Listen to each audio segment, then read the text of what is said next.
started back in the 1930s when Ohio farmers were selling their land to be surface mined for coal.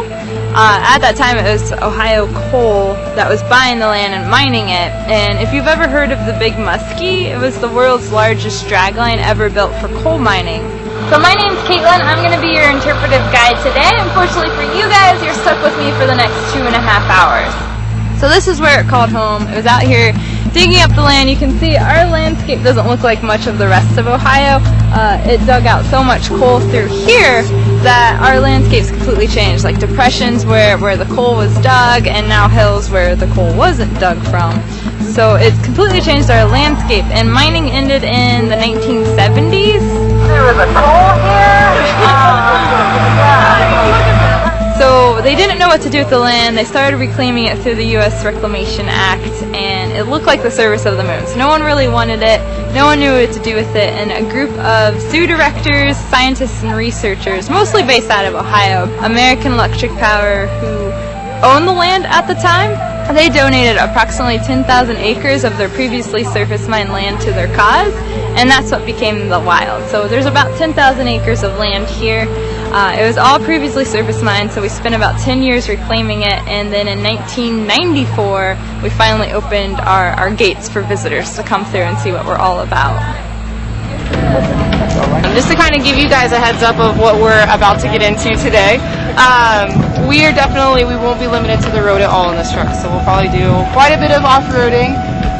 It's going to be a little bumpy out there, so just hang on tight, don't fall out. That's my biggest rule, is don't fall out. Haven't lost anyone yet, so I don't think it'll be an issue. Just want to give you a fair heads up. We've done a lot of research with the camels over the years, because backstream camels are currently considered to be among the most endangered of the large mammal species. And it's really not due to total number, but really how many have been domesticated over the years.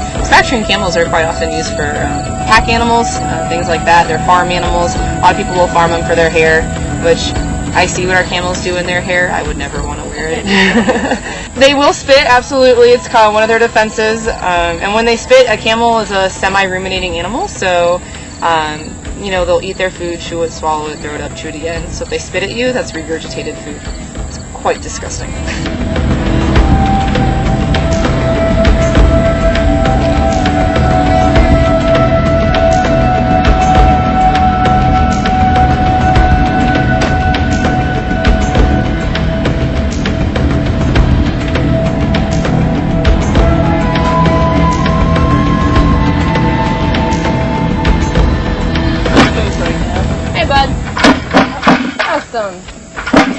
A little, almost 1-year-old calf running around out here somewhere.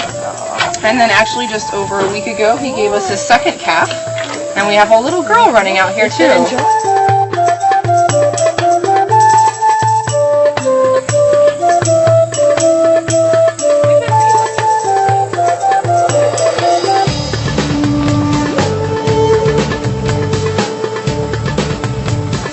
They've never been domesticated. In fact, they're the only horse that has never been domesticated. Which they're also the oldest species of horse in existence, which makes it even that much more impressive that they've been around the longest and they're the only horse that has never been domesticated. This is Taboo right here. Taboo is one of our adult breeding females. She is 9 years old this year, so this is actually probably going to be one of her last breeding situations. But she hopefully, everybody keep your fingers crossed, she is hopefully pregnant right now. So it's what we're hoping for. We currently have 10 cheetahs here, and within the last 3 or 4 years we've had 11 cubs form. So we've done very well with our cheetah breeding. The youngest ones we have is a male who's going to be 2 on Halloween. He's still kind of a cub. Yeah, cheetah breeding, because it's such a complicated process, there have actually been about maybe a dozen or so facilities across the country that are now designated as cheetah breeding centers, and we are one of them. So we often have animals shipped here that are just on a breeding loan, and they'll be here for maybe a year or two to breed, and then go back to the facility from which they came.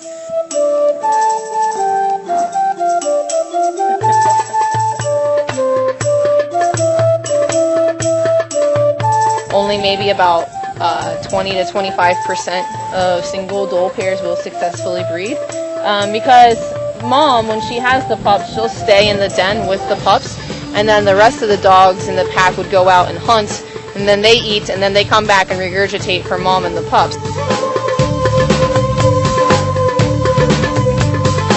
This little girl here, she is a month and 3 days old. She was born on September 3rd.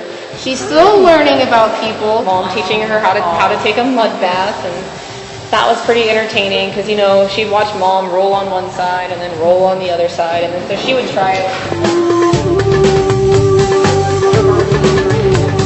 Usually like that has to be like fresh out of the refrigerator, a crisp 34 degrees. If you like ice.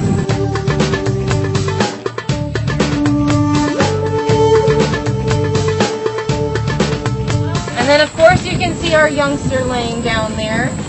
He is a month and 5 days old.